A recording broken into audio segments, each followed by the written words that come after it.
call your next witness. Statement of Dr. John Pittman to the stand.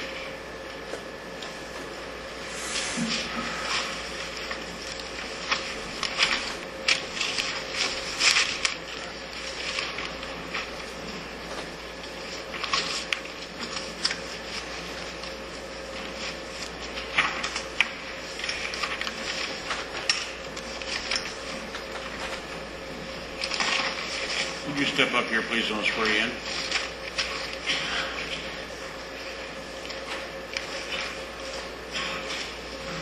Raise your right hand. You swear upon the tell the truth, the whole truth, and nothing but the truth. I do.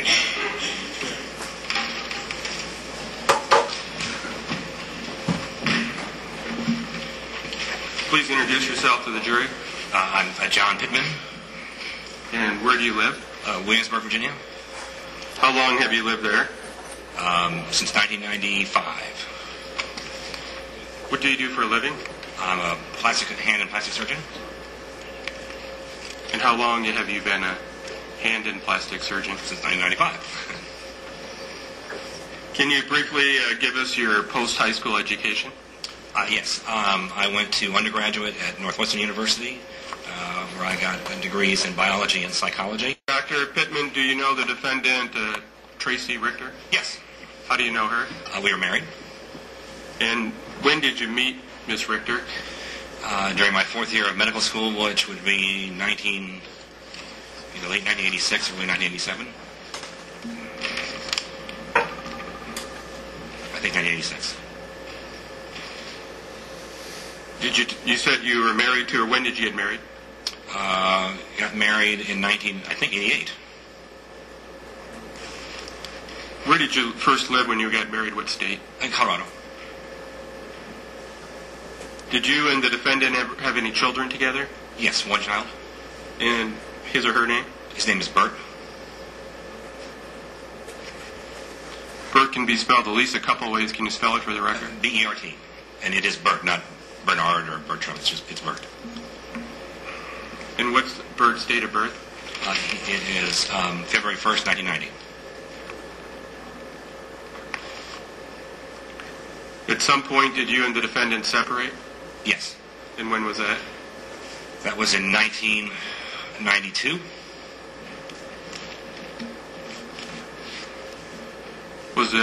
Did you ever go through a divorce?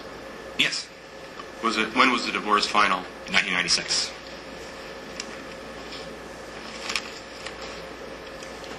Was it a contentious divorce?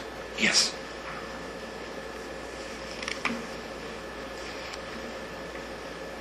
When the divorce was finalized in 1996, how was custody of Bert arranged? We had joint legal custody. Tracy had physical possession, and I had liberal visitation. That's how I described it.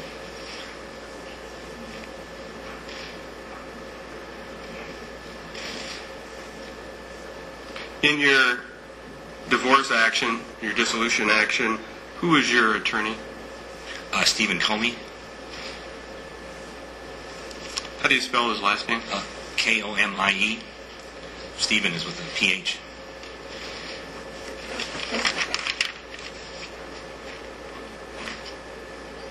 Were you ordered to pay child support? Yes. How much? I believe it was $1,000 a month.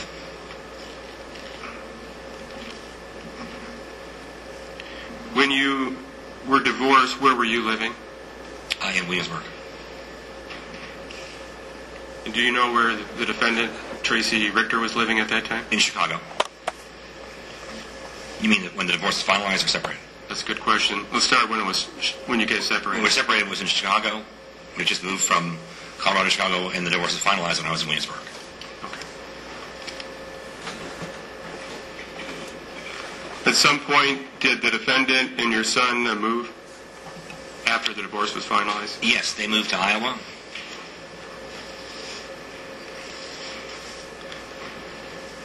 Did you or did your attorney on your behalf file some type of motion concerning modification of custody of Bert? Objection, Your Honor. Relevance.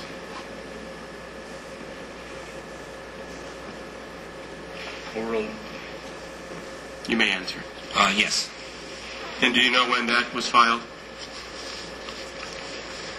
I don't remember exactly. Sometime in end of 2000, I think. We're looking at the document. Help refresh your memory. Yes, please.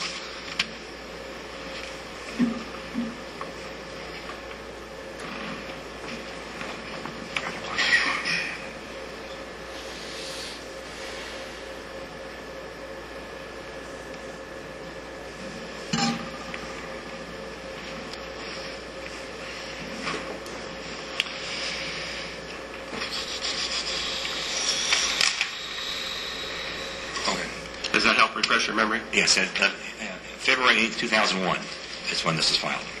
That sounds right.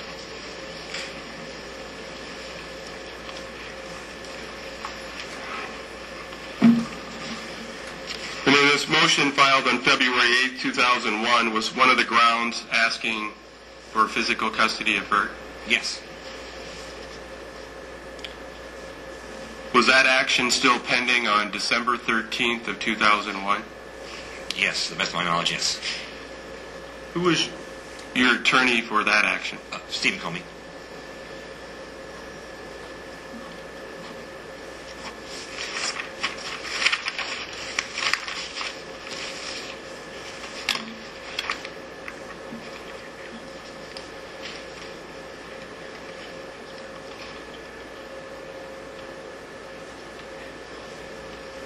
May I approach, Your Honor? You may.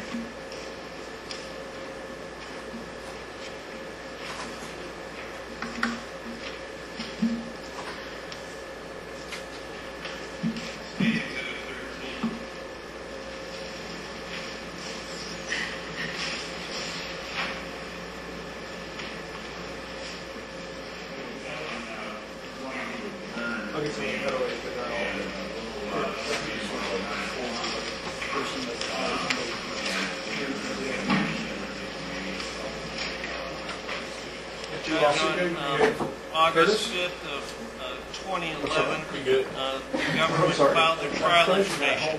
In the trial information, they're bound by their minutes of testimony. The government has had 10 years to pursue this case, this shooting that occurred in December 13th of 2001. There was a 122-page trial information. It's been amended 5 times. Mr. Pittman's minuted testimony is limited to what he's previously testified to. There is absolutely no reference of his knowledge of the journal or information in that, and now the government intends to pursue that, and I would object, Judge, they're limited to their minutes of testimony. Your Honor, the journal was already provided to defense when the case was filed. They've had it for some sufficient time. Dr. Pittman was listed as a witness. Specifically, the journal is in evidence, and in the journal they're making reference to Dr. Pittman. They had an opportunity, the defense did, prior to trial to depose Dr. Pittman. They chose not to. I believe what the court at the sidebar indicated, if the defense needs the opportunity they have this evening to depose Dr. Pittman and ask him questions about the journal. I believe that's a fair offer or fair resolution to this. They've had their journal. It's not a surprise. They knew Dr. Pittman existed. I believe from the dissolution action they have a lot of documents from Dr. Pittman's previous testimony. So it's not a surprise witness that the state has put on notice to the defense. For what purpose do you want Dr. Pittman to testify in reference to the journal? Yes, Your Honor. In the journal, the pink spiral notebook, it indicates that Dustin has hired or is working for Dr. Pittman. Dr. Pittman, the state believes, is going to answer he did not know Dustin Weedy and he wasn't working for him. There's also a reference in a side note that says Dr. Pittman is from Williamsburg, Virginia. Dr. Pittman can say, I did live there, and for a period he's living there. And then the state wants to ask him if the defendant had knowledge of that, and when they were married, she obviously did. There was also the defendant, Dr. Pittman is a surgeon. Clearly the defendant would know that, and that's in there. There was there's interest, there was a reference in the journal to also him being in the military, that about his family's practice. Those are things that he would have shared or the defendant would have known through their marriage. And the reason those are relevant, Your Honor, is because the state's position in this case is the defendant is the one that put Dustin up to writing this. There's information in there that two people would know. Dr. Pittman, who's going to deny he ever gave that information to Dustin Weedy. That leaves, by argument, the defendant. Now, the defendant and the defense may have other people they claim would know that, but I think it's relevant for that purpose. And Judge, with all due respect, the state's bound by the minutes of testimony. As you know, my client has filed for court-appointed depositions and other costs for experts. In this situation, the ultimatum given to us was to fly to Virginia and take Mr. Pittman's deposition.